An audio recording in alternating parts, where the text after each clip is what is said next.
This Halloween, 97.5 The Rock has traded in our bags of candy for a chance to see a real live haunted house. Oh, a haunted house. Excellent. That's right. Join me, the Moose Man, Mama G, and Roxy Red as we broadcast live October 30th beginning at 10 p.m. and running until Halloween at 6 a.m. from the infamous Mcpike Mansion in Alton. Oh, that's creepy.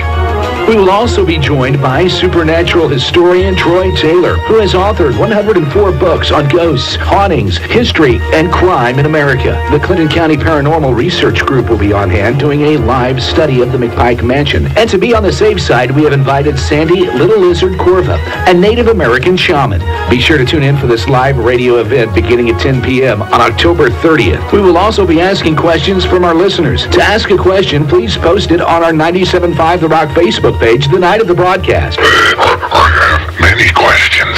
Halloween just got real at the Mcpike Mansion, and 97.5 The Rock wants in. Yes, and we had real ghost in on that the taping of that ad. So there you go. We're doing well, getting a jump start on Halloween and getting geared up for our live broadcast tomorrow night from the Mcpike Mansion in Alton, Illinois, one of the scariest places around. And joining me right now, I've got Dustin Gable and Bob Brading from the Clinton County Paranormal Research Group. Hello, gentlemen. Good morning. How are you today? I'm great. I'm getting scared already. I don't know. I know. I mean, it's one thing to go there, and I've been scared there before, and I don't get scared that easily, but there's just something about that place that kind of creeps me out, and now we're spending the night there. It is a pretty ominous place. Yes, definitely. it is. Now, you, Bob, have been there before. Yeah, I went there in 2001. Yeah. So it's going to be a lot of fun to go back. Oh, yeah, and Dustin, you have not been there yet? I have not. No, I'm really looking forward to it. New and exciting for you as well. Okay, first I want to ask you guys, I know you're both into the research. How did you get started? Bob, how did you get started in all of this? Well, I started back in 1977, and up in northern Illinois there was a story about a giant bird that had been flying around that people had spotted. So here I am in, fourth or fifth grade, and I'm taking off on my 10-speed, and I'm going to go hunt it down and take a picture of it with my camera. And after that, I heard about my grandmother's house being haunted. It just pretty much all, went from there? Yeah, went from there. So you just wanted to know more of a, just want to find out what everybody's talking about kind of thing, or? Well, I was more interested in finding out for myself to prove that it was real. Or that it wasn't, I guess. It wasn't, exactly. In a way. Sort of get some kind of confirmation one way or the other. Because you're slightly skeptical. Slightly, yeah. Yeah, well, and that's a good thing. That you got to have that kind of balance, I think, in something like this. You got to have someone who's a skeptic. Yeah, you got to sort of keep an even balance on it, if you will. Exactly. And Dustin, how about you? Yeah, some of the houses I used to live in when I was a kid growing up, I just have strange things happen, and I always wanted to know what it was. So that kind of piqued my interest in it, and I've just kept going with it.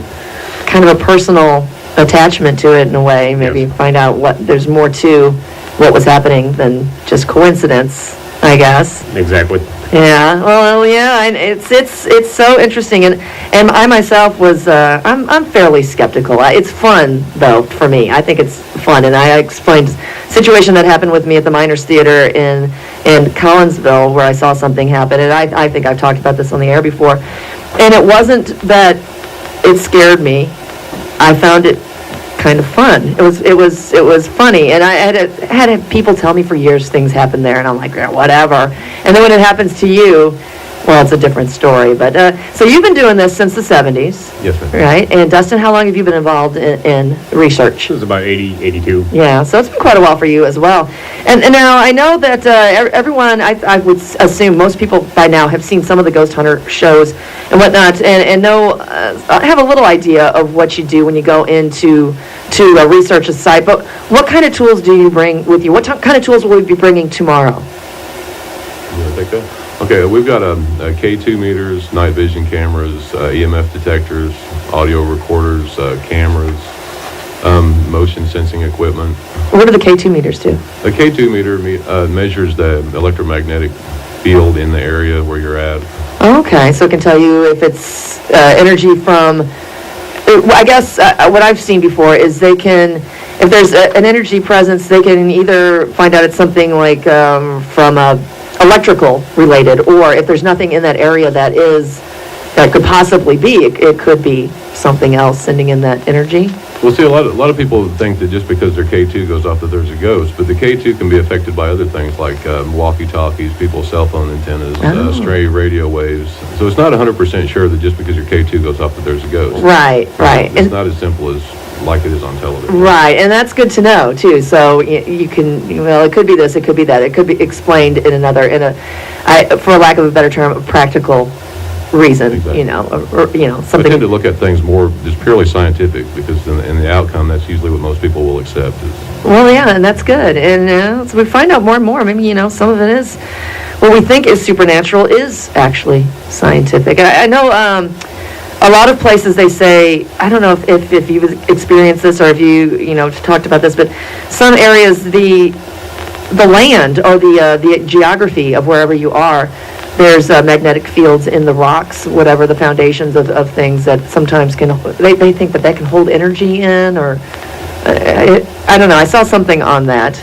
Well, a lot of times quartz crystal, they use quartz crystal in watches and different computing devices to store energy. So with the combination of the magnetic field, the earth, so definitely fields, the possibility that kind of material could store information. I mean, it's not totally out of the possibility. No, could happen that way. And okay, so you said the night vision and the cameras and all that. What was it? Was it the EMF?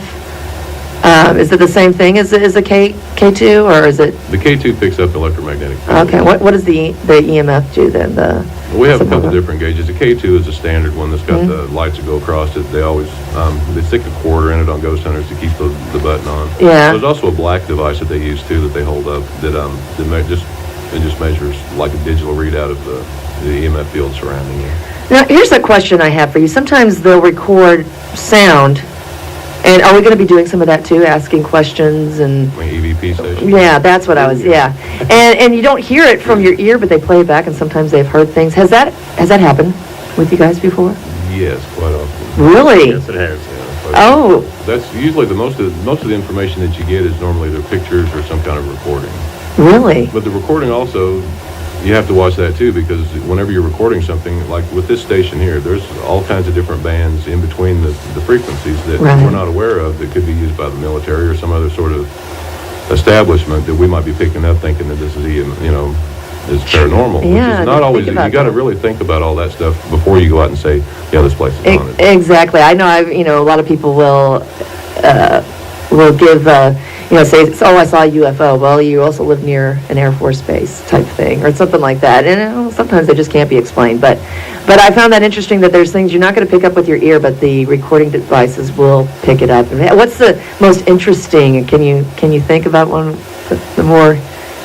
I got an EVP with myself, and when I was with the group Mississippi Valley Paranormal in Iowa, and we were in a house that I lived in, and I've got a video of it on YouTube called Visitors, Evidence of a Paranormal Haunting.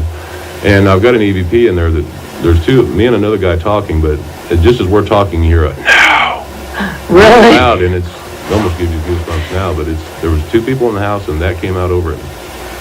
And you didn't hear it when you were having your Just two of us conversation? standing in an empty house. Oh, wow. Oh, man. Dustin, how about you? Have you had some spooky experiences along those lines? I've had a few, Yeah? like some of the local cemeteries. I like to go into those at night. And do some EVP sessions, and I've, picked up people saying hello and, people walking when nobody's moving. Right. Oh, my gosh. It happens. Well, can you tell me some of the things that happened when you were younger that got you interested? Like some things that happened that you couldn't explain? When you, just things missing or moving or? Mainly it's just been, you'll hear people talking Oh, when nobody's even in the room with you. yeah. When I was like 8, I had somebody who was in my bedroom talking when I used to live on the west end of Belleville. And I just kept hearing it at night, so I started recording when I went to bed, and then I'd play it back the next day when I got back home from school, and it was on there. Oh, my God. That's terrifying, especially when you're a kid. It was. Wow. Well, I'm glad it didn't scare you to death back then, because that would be just frightening. What are some of the around here? What are some of the more haunted places or places that you've investigated? The only places I've investigated around here would probably be closer to Louisville and outside areas. Yeah. I've been to Waverly Hills and I've been to Roswell and all different kinds of places. So Around here in the local area, I'm not really sure. I have had a lot of calls about people wanting their house investigated, but being a professional, you can't really mention who they are or where they're Oh, at. sure, But, sure. Have you had some residential findings that were, I have a few, but like I said, I really... no, you can't say, I don't want you to say who they are, There's- but I there's mean, been a just few- There's a few active places. where here it in seemed pretty this area. legitimately, Yeah. like it could be haunted. Well, Roswell, what was that like? Did you find anything, or was it, Well, no, me and a friend of mine went down there. So I used to be with the MUFON, the Mutual UFO Network, for several years. Yeah. And not always, everybody that's in that wants to go to Roswell. That's kind of sure. like the Mecca. So we went down there and saw the crash site and took a bunch of pictures. And pretty much that was about it. But being there was just kind of cool? It was kind of like a history lesson in a way, more of a, like you said, like a mecca for UFO investigations. So that would be cool. But Dustin, we were talking earlier, the Limp Mansion. You've been to the Limp Mansion? I've been to the Limp Mansion a few times, and that place is very active. That's what I've heard. Can you tell me some of the things that happened when you were there? You hear the disembodied voices all over the house, people walking, doors open and close. I've heard You're that. the only one in the place, and you hear what's going on. Oh, man. I'm wondering if that's what we're going to hear. I also heard something, and I think it was Bob that had the picture outside Yes. the Mcpike mansion? Yeah. And can you tell us about that? Well, we took it in 2001. My girlfriend took the picture. So we stopped at the dollar store to get a camera. And so you can get one that's not tampered with. It's best to get one this is back before digital cameras Sure. really came out. So I grabbed one at the dollar store, the sealed one, disposable one, and she just took a few pictures. But when we got back to town, the guy from Kmart that was developing the picture said, "Hey, come here, you got to see this." He said, "What is this in this picture?" Because he recognized the house. And it looked like, for better lack of words, a little girl standing in the window of the house. And on the second story? On the second story, and Sharon, the owner of the house, hadn't even got there because I'm notorious for showing up like an hour early for everything. So we're sitting there waiting, and we thought, well, we'll take some pictures. And that's the only one we got like that, and we weren't really expecting that. So. And I heard there was no floor. Well, there's actually a floor but- there at the time because we were standing in front of that same window, and she was talking about the legend that there was supposed to be a Stradivarius violin that was built into the house at one time. Oh, But nobody had wow. ever found it, and the people were in the house, tearing the house up, trying to find the violin. Oh, okay. But, I've had other people tell me that they've taken pictures outside of the house, and there's a figure in a window up there, and there's no one going in and out of that house. At least it hasn't been for many, many, many years because they're not allowed to. And I don't think there's much flooring on the second floor now. So that's one of the reasons we're going to be pretty much relegated to the cellar for the most part, and maybe get to go around the ground floor a little bit. I don't know. We're going to have to find out about that. But, it's going to be very exciting. Now, I've heard that when I took a tour of the Alton Haunted Tour several years ago, and that place was by far the creepiest. And they had told us stories that people had died there. I think there might have been a murder, might have been a suicide, something going on there. So, has it seemed that most of the places where you have found some things that could be legitimate hauntings, that has been the case, that someone has passed away within the structure? A lot of times, yeah. Yeah, it's almost like a trapped energy, if you will. Quite a bit of it, or Yeah. just the land itself, but then you can't really explain why it's haunted because you don't know the history of it. Right. The deaths have contributed a lot to it. Well, that's what they say. I have friends whose relatives have passed away within their homes, and things happen afterwards, and it's not always a scary thing, and it's not always a bad thing. Sometimes it's kind of cool. It's kind of comforting in a way, especially if it was someone who's not particularly a bad person. So that's kind of cool. You can look at it that way. You can look at it as it might be a nice haunting, if you will. I guess I don't know. It's one way to. Are you familiar with the Bell Witch haunting? I'm not. Because John Bell, with the Bell Witch legend, was the first person that was ever acknowledged by the government to be killed by an entity. And it's also Really? listed on a sign outside of Adams, Tennessee. Oh my gosh! So what do they say happened? Do they scared to death or suffocated or? I'm not really sure. There's a lot of speculation. We spent the weekend in Adams several years ago and talked to a lot of the townspeople that were kind of upset about the American haunting because if you've ever seen it, you know what the story was based on and why was supposed to happen. But apparently that's not the case. It's not That's not why Hollywood has a way of fabricating. Oh, well, yeah, they have to make it more sensational. Yeah, well, that's kind of interesting, though, that they actually documented it as being killed by an entity. But have you ever had a case where you were on an investigation and you felt like you were pushed or shoved or scratched or anything along those lines? I never have. No. How about you, Dustin? No. No. Well, that's good. So I hope that doesn't happen tomorrow night. I've been on investigations with my friends who had a group, and I was I tag along as the skeptic, and someone said, oh, they got scratched, or they got I felt someone push me at the top of the stairs, and I don't know. I don't know if people's minds sometimes play tricks. I don't know if that's what they're really happened. I know I've watched a ghost hunter episode and seen some of those things, and I don't, it's on TV, so you got to take that into consideration. And they've shown playbacks where it looked like somebody's hood got pulled or whatnot. And have you ever felt anything like that? Any sort of? No, that's all a lot of the TV. Actually, to be perfectly honest, now that I'm telling this in front of thousands of people, going ghost hunting is actually very boring when you're sitting there in the dark. Yeah. The only exciting part is when you're able to get home back to your comfort zone and listen to it on the recorder. Right, and hopefully find something there after and go through hours of it. I would imagine that's a little. It's not as glamorous as ghost hunting. No. Well, they can condense it all down into an hour, and take out the best parts. And who knows how many investigations they have to go on to find something. And two, it's a TV show. If they want to keep the TV show going, sometimes things have to be sensationalized a little bit. But I'm glad to know that you guys, though, you seem legit. You're skeptical in a sense, but you have seen things, you've heard things. So we're not going in just assuming that something's going to happen. We're just going to go. We're going to hang out. We're going to have a good time and. Hopefully hold it together long enough. I have a feeling Roxy and myself will be, I have a feeling especially with Roxanne, we'll be scaring the bejesus out of her a little bit very easily, and especially with the rain that we're expecting, the cellar atmosphere, and just the creepiness of the grounds. Now, we were talking earlier, there's a cemetery on the grounds, right, behind the house? Yes, behind the house there's a cemetery, and I do hope to get some EVP sessions going out there. See if I can pick something up. Oh, sure. I know that the house has a very sort of a spooky history about it, and I want to say, now correct me if I'm wrong, I'd heard a story, maybe there was a crime of passion, a murder of passion that happened in the house, someone killed somebody, or a jealousy type thing, or infidelity, I don't know, and then someone had taken their life there. Now, I don't know, that could have been just something I heard and sensationalized, but kind of goes hand in hand with a lot of the ghost hauntings that you hear about. Now, Limp Mansion, what happened there? There was some of that going on, wasn't there? Some murder and there was some suicides in the house, and that's what gets a lot of the activity going.